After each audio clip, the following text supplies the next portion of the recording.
Welcome. Thank you for joining me here today at the Author Fair presented by the Rochester Hills Public Library.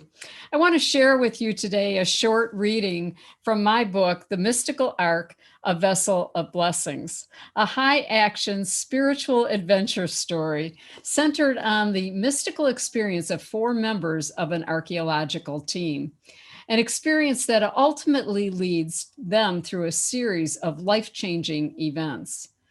The story of the mystical ark had been on my heart for nearly 20 years, and then it finally came to fruition as a novel after a very vivid dream, which became ultimately the opening scene.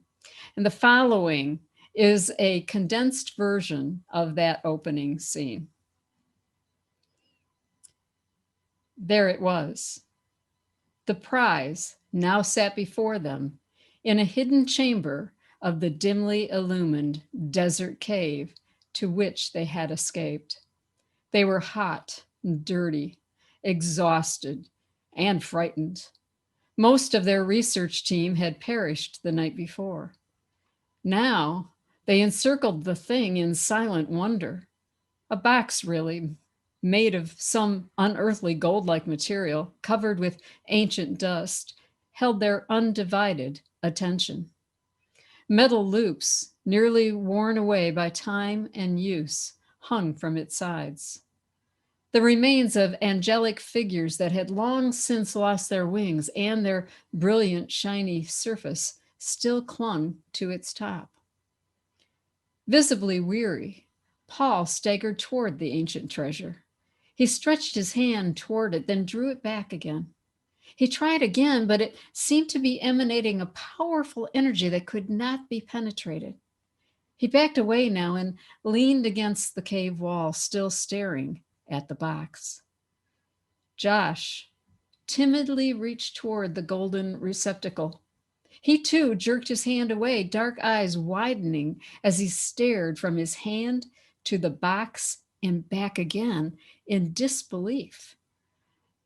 Zach adjusted the portable lights to get a better look. His thick brown hair fell unkempt over his eyes, and his usually crisp clothing was rumpled and spattered with blood.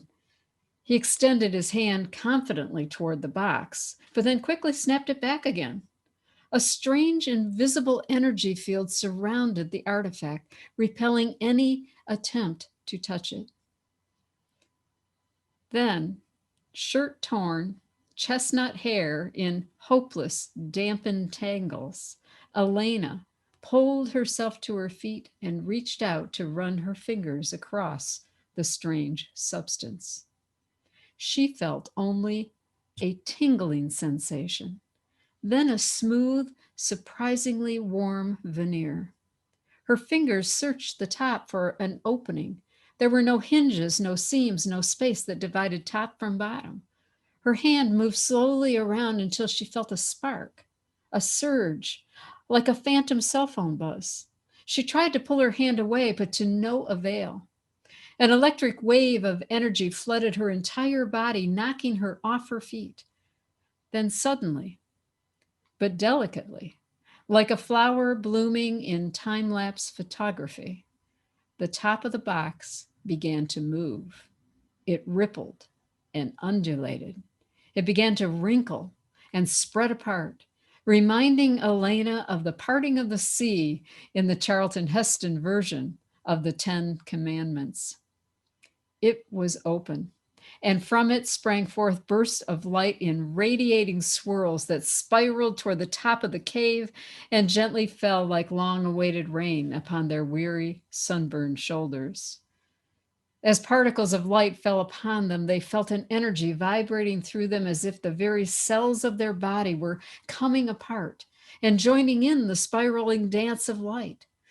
Then they felt the particles condensing, creating a forceful pulling sensation. They watched in utter amazement. They had found it, the Ark of the Covenant, the most sought after artifact of all time. It was open, and it was pulling them inexplicably through its now transparent sides. The rest of the story follows the team into the mystical ark, into the realm of the mystical, and follows their experience, and then follows them back to their everyday lives where they face both grave danger and personal transformation. If you enjoy a thought-provoking, suspenseful mystery with just a little touch of romance, and you're open to a book that Publishers Weekly calls religious speculative fiction, or as I would put it, speculative spiritual fiction, you'll love The Mystical Ark. You can learn more about the book at themysticalark.com or on my website, eileenpatra.com, where you can order the book from a variety of retailers or order a signed copy directly from me. Thanks again for joining me today, and enjoy the author fair. Welcome back to the second annual Authors Fair hosted by the Rochester Hills Public Library and Rochester Writers. For Rochester Writers, my name is Michael Dwyer. Thank you to everyone joining us today, and we welcome our next author, Eileen Patra. Eileen, how are you? I'm doing great. Thank you. How are you, Michael? I'm wonderful. It's a pleasure to speak with you. We just got done hearing a reading and some information about your book, A Mystical Ark, The Mystical Ark, A Vessel of Blessings. And I wasn't sure where you were going until you mentioned the Ark of the Covenant, which I think many people will think Bible and Indiana Jones and that sort of thing. How much adventure is in your story of the Ark? Well, it's funny you bring up Indiana Jones, because I sometimes refer to it as Deepak Chopra meets Indiana Jones. So it is definitely a novel, a spiritual adventure, and there are just many things that the characters go through. And yet there are also things that they go through that take them into some self-discovery, particularly the main character, Elena. And Elena sounds a lot like Eileen. Is it any connection to you? Well, they say you should write about something you know, right? And Elena is an artist, and my background prior to writing is in art. I have a Bachelor of Fine Arts degree from the Center for Creative Studies. And so I created Elena as she's a painter and a photographer, and she's the photographer on this archaeological expedition. So there was a lot I could do with that character, and certainly she has some of my characteristics, but I've built in a lot of other people and a lot of other things into her character as well. Sure, that's always a fun way to go. What year or era does this take place? This is current, so it could be today, could have been a year or two ago, could be a couple of years from now. Okay. And you leave us wanting more. You describe it as a mystery, and this is your first novel. I should remind everyone. You have a lot of experience with teaching and workshops, and but this is your first novel. What kind of challenges did you have in writing it, and how did you come to choose this mystery with a hint of romance, the speculative, religious? How did you choose this path? Well, it's interesting. Originally, 20 years ago, when the idea first came to me, I was working at my church as a youth ministry leader. And I was working with middle school kids, and I wanted to do something that looked at a deeper meaning to the commandments. And so I came up with this curriculum called Seekers of the Lost Ark. Indiana Jones was popular at the time. And we were looking at there being, do these mean something deeper if you believe that God is within you as opposed to God above you? So it went over really well. And years later, I was the senior minister at a Unity church, and did a number of talks about this idea. And I thought that the book at that point would be a series of essays based on these talks, because people wanted to hear more. They really liked how I was delving into these in a whole different way. And so I had this whole book pretty much together in a very rough format. And then I woke up with that scene in my mind. And I thought it would be just a little vignette at the beginning, just sort of a little teaser. And then I'd go into the essays. And I sent it out to an editor, and I sent it out to some beta readers, and they all said the same thing: get rid of the essays, tell us this story.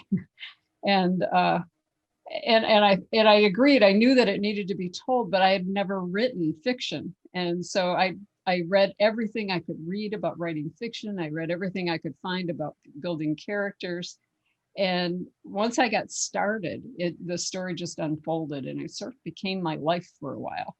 And so I really, yeah, as books do, right? They're like a child, and we have yeah, to care for them, and they go off on their own journeys, and we kind of have to go with them and guide them, and yeah. then we have a book. Yeah, and exactly. And so, and I just, like I said, I learned a lot as I read about ways to engage people in the story. And so I added a lot of things to the story that gave the characters things that they had to move through. And there was always somebody. There was somebody there that was after them in some way. And so they learned a lot, and they changed a lot by the end of the book. And with the Ark of the Covenant, and you mentioned it being like the most sought after world discovery if it was to happen. Of course, some have argued it probably already is, and it's sitting in a warehouse somewhere. Uh, how did you take from the religious teachings and other things that are out there and create your own story? Are you being true to any particular faith? Um, well, in a sense, because I do mention that, of course, any civilized mm, any civilized group of people is going to have a similar set of rules to what we anticipate being the stone tablets. But what I wanted to do was take it a little further. And this is the theology of unity, is that God is within you. Well, if God is within you, what does God need a bunch of rules for? Because God is right there. Why does God need you to do, um, to obey some arbitrary rule in order to get back to what is already within you? So there had to be something else. So that was the main premise, was that both are important. And but this other idea was something that would help people to grow more and develop a whole new kind of relationship. But oh my goodness, I've kind of gone off on a tangent here. But I do remain true to some things, and then I take it off into another direction. For instance, I did a lot of study about where the Ark is supposed to be, where people think it's supposed to be.